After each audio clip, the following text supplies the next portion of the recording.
Well, team, I want to give my own recognition to all of you. I want to give you a hand. Come on, everyone. I know a lot of the workers, too, that helped create this beautiful place, you know, they're not here, but I want to recognize them as well.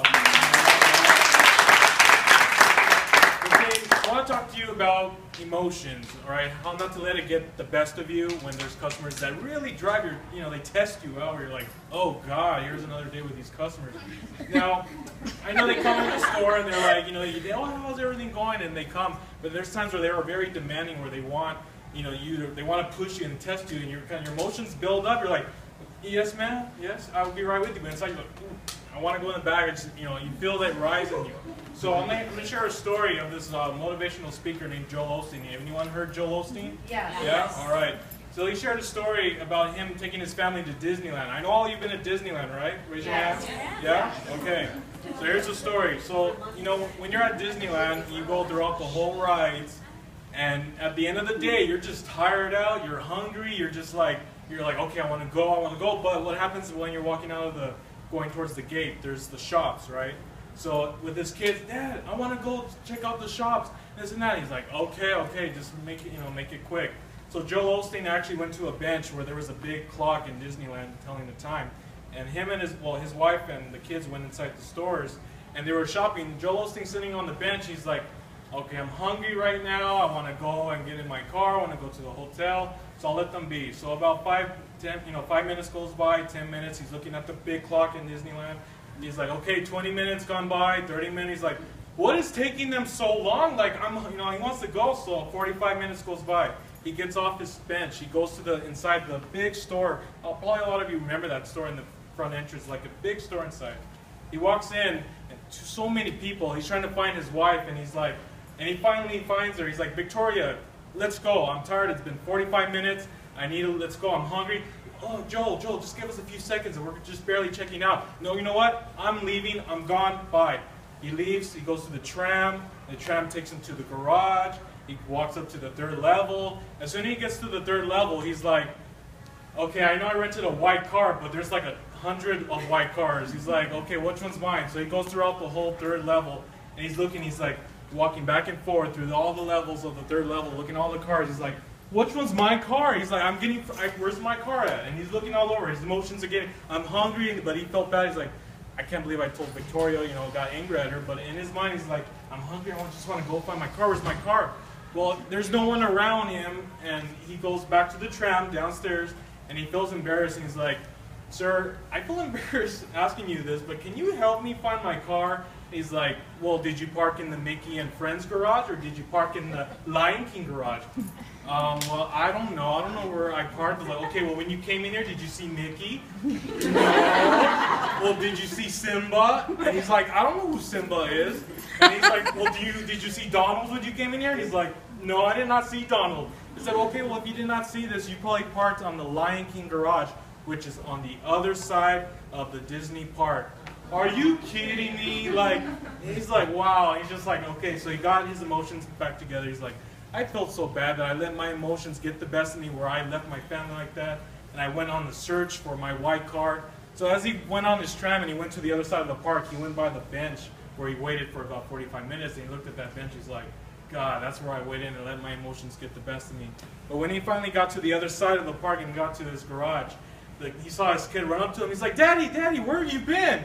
He's like, only you can imagine where I've been. So he felt bad. He's like, I can't believe, I let my emotions get the best of me, where I could have just stayed with my family and just spent that time in the store, or just waited patiently, and I would have been able to get to the car in a long time. So that's just a lesson of just knowing that, when there's customers in the store that really get you in that tense, just remember, you know what? I always want to give them that great experience. I always want to do what's best, because you don't want to regret it down the road if you let your emotions get the best of you and you regret it down the road. Now, the last thing I want to talk about is negative labels. I know out there in the field of industry of retail, just anything you want to do in life, it's very competitive. People will tell you things that will make you feel like, if someone tells you, for instance, you won't be able to achieve that because I don't think you're good enough to go down that road. Or it takes too long to go to school. I don't think you'll ever finish because you've already been doing school for 6 years. Well, with negative labels, it can be very dangerous for you to accept it when someone tells you, oh, I don't, oh, this person told me I couldn't do it. I guess that's going to be my future, how it's going to be. I guess I won't be able to do that. No, I want to let you know about 3 people that I've really studied. Walt Disney. When he was in art school, Walt Disney's art instructor told him, you don't have any imagination. You're not very talented in what you're doing, Walt Disney. Well, look at Walt. Did he accept those negative labels? Did he accept what his professor told him? He could have been like, wow, I guess I don't.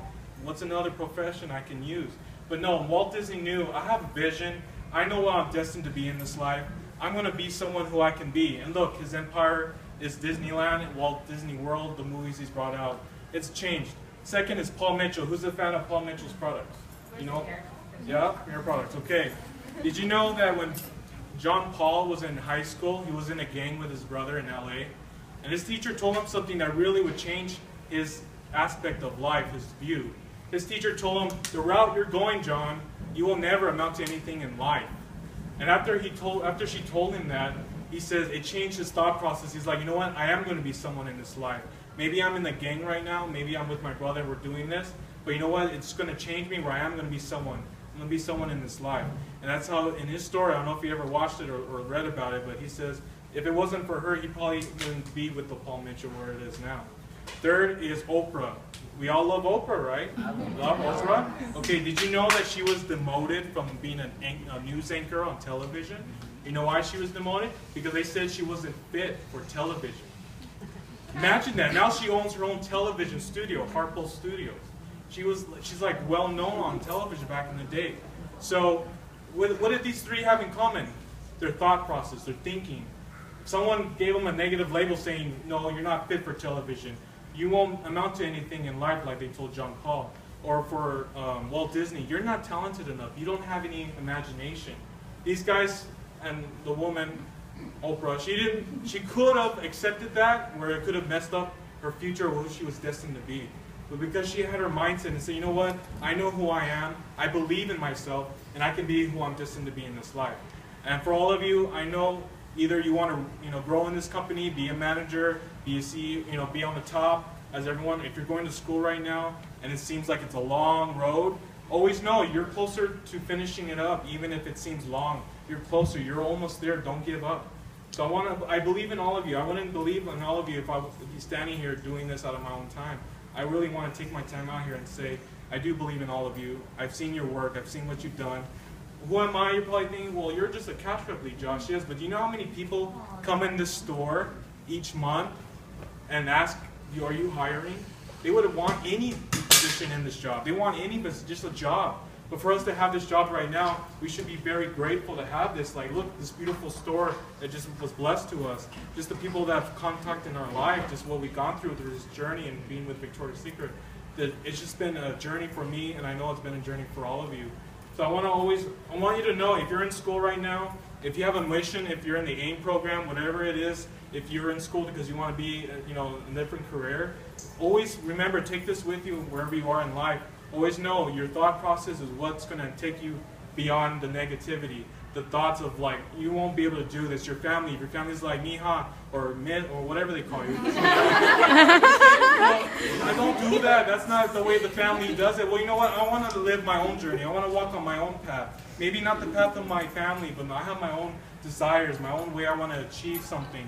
Don't let the negativity, it can run in the family too. I know how it is sometimes. Someone tells you something and it really bugs you, but you always got to know, love them back, okay? But respect is, look, I respect your opinion, but I have my own journey in life.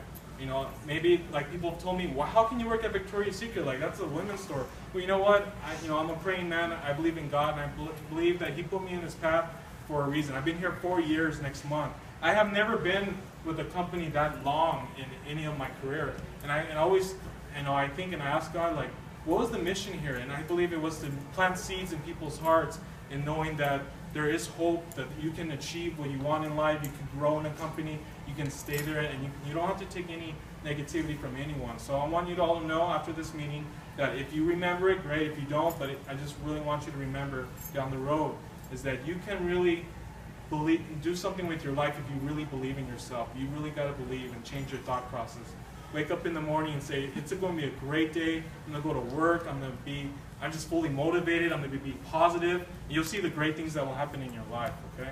Now, I want to thank you for the opportunity for giving me this to share. It was my first time doing this, but I felt in me, my instincts were saying, and I went to Tammy, I went, Tammy, I want to be at a meeting. I want to share what I want. And she's like, well, how about the opening of the store? And I knew right there, I believed in my instincts. I went for it. And I want you to all to know, you have instincts in you. When you feel those instincts about what you want to do in life, you go for it. You just jump. Don't question it. Don't hesitate. I don't think, no, you jump to it. You say, hey, if that's for me, you grab it. If you have a promotion coming up, you grab it. If there's something coming up you want, you grab it. You take it.